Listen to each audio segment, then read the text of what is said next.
आज का जो विषय है कि हमारे जो लोकतांत्रिक संस्थान हैं उन पर भारतीय जनता पार्टी ने एक तरफा कब्जा किया हुआ है और इस प्रकार से चुनाव आयोग के द्वारा उन्होंने कांग्रेस पार्टी के जो हमारे खाते थे, जो लेन देन वित्तीय लेन देन था, उसको सीज करा दिया है। जबकि चुनाव की प्रक्रिया चल पड़ी है और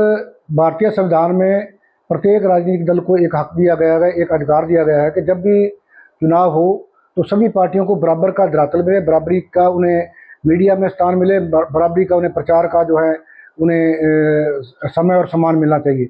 लेकिन आज भारतीय जनता पार्टी और मोदी सरकार बुरी तरह से विपक्ष से डरी हुई है और अपनी वो डर के बौखलाहट के उनका एक तरह से वो साबित होता है कि उन्होंने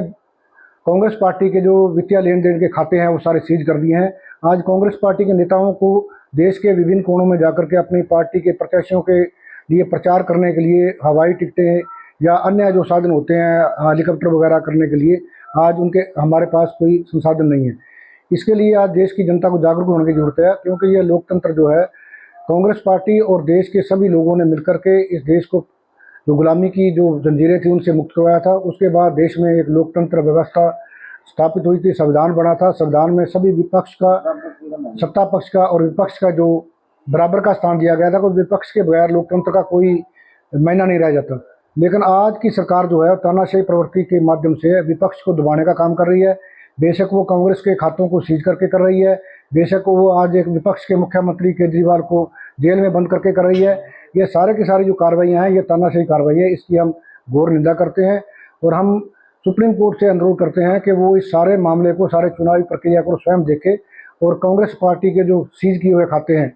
उन्हें जल्दी से जल्दी खोल करके वित्तीय लेन देन में कांग्रेस को कोई परेशानी ना आए, चुनाव प्रचार में परेशानी ना आए, इसके लिए सुप्रीम कोर्ट की सुपरविजन में ये सारा चुनाव होना चाहिए और जल्दी से जल्दी जो है इन खातों पर लगा हुआ जो बैन है वो हटना चाहिए। लेकिन खास वजह क्या रही है जो खाते सील हुए? खास वजह यही है कि आज पिछले 10 सालों में जो मोदी सरकार ने लोगों को गारंटी दी थी, बेशक वो स्वामीनाथन कमीशन के ऊपर किसानों को कहा गया था कि आपको हम स्वामीनाथन कमीशन के मुताबिक आप हम रेट देंगे, वो रेट नहीं दिए गए। कहा गया था कि हर साल 2.5 लाख लोगों को, 2.5 करोड़ लोगों को हम रोजगार देंगे, वो 2.5 लाख को भी नहीं दिया गया। इसी प्रकार से जो बाकी के मुद्दे हैं देश के, जो विकास के लिए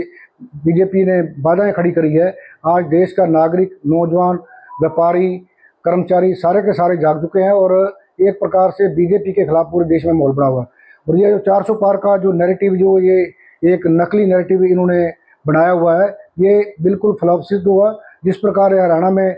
75 पार कहते थे और 40 पे आ गए थे, आज ये 400 पार करके 200 पार नहीं कर पाएंगे और निश्चित तौर पर बीजेपी जाने वाली है और विपक्ष की सरकार बनने वाली है।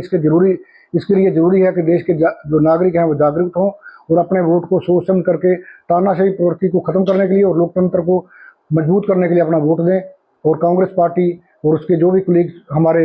दल हैं उनके नेतृत्व में जो सरकार बनेगी वो निश्चित तौर पर देश की समस्याओं को बड़े बढ़िया ढंग से हल करेगी, ऐसा मुझे विश्वास है।